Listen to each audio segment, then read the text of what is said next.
Determine if the following tables represent linear, quadratic, or exponential, or neither, and explain why. So I'll explain why verbally. Make sure that you've explained why in written format in the Pear Deck.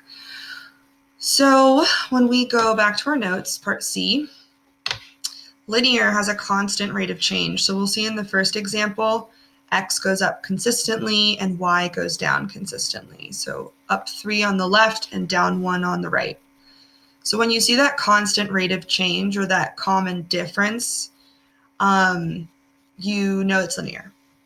A quadratic function is a little more elaborate. You have to do the same thing that you do for linear, but 2 times.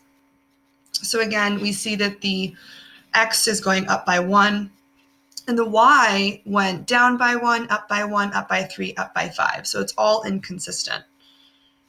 So then we found the second difference and figured out from -1 to +1, it went up 2. From 1 to 3, it went up 2. And from 3 to 5, it went up 2.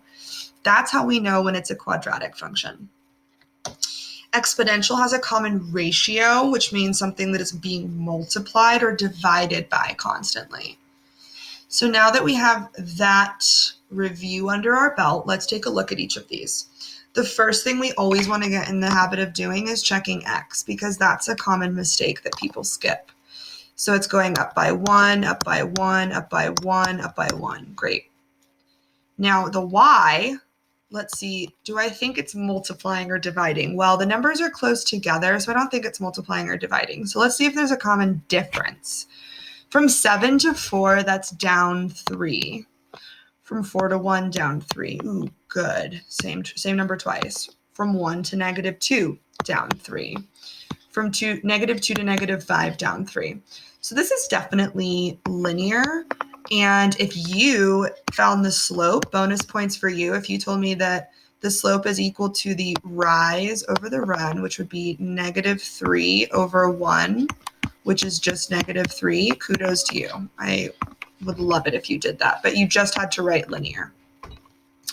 For part B, I'm checking my x's. They're all going up by 1, so we're good to go. From 1.5 to 3 is up 1.5, but from 3 to 6, that's up 3. Okay, so I know it's not linear because it's not going up at a constant rate. Maybe it's multiplication because it is increasing.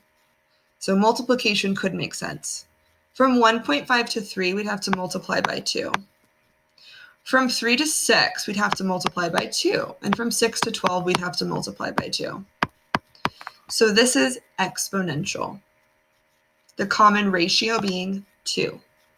If you wrote this as a function, you would have used y equals 3, because that's the starting point, times 2, because that's the common ratio, to the x. If you'd written the first one as a function, it would have been y equals -3x plus 1, because 1 is the initial starting point. But again, you just needed to write linear and exponential. For part C, it's going up by 2, up by 2, up by 2 in the x column, so we're good to go. Over in the right column, it looks like it's increasing, so I'm thinking addition or multiplication. From -9 to 9, that's up 18.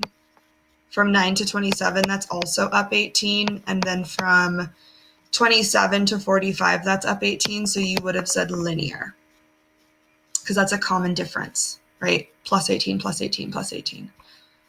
For D, our x values are going up consistently, so we're good. So from 6 to 3, that's down 3. From 3 to 2, that's down 1. Okay, not linear, because it's not the same numbers. Maybe exponential, it's going down 6, 3, 2, 3, 6, but then it's going up again. So it can't be constantly dividing or multiplying if it's going up and down. So maybe this is our quadratic. So let's find the difference, the first difference, and then we'll find the second difference. So this will be down by 3, down by 1, up by 1, up by 3. All right, so then from -3 to -1, that's up 2. From -1 to 1, that's up 2. From 1 to 3, that's up 2. Great. It has a common second difference.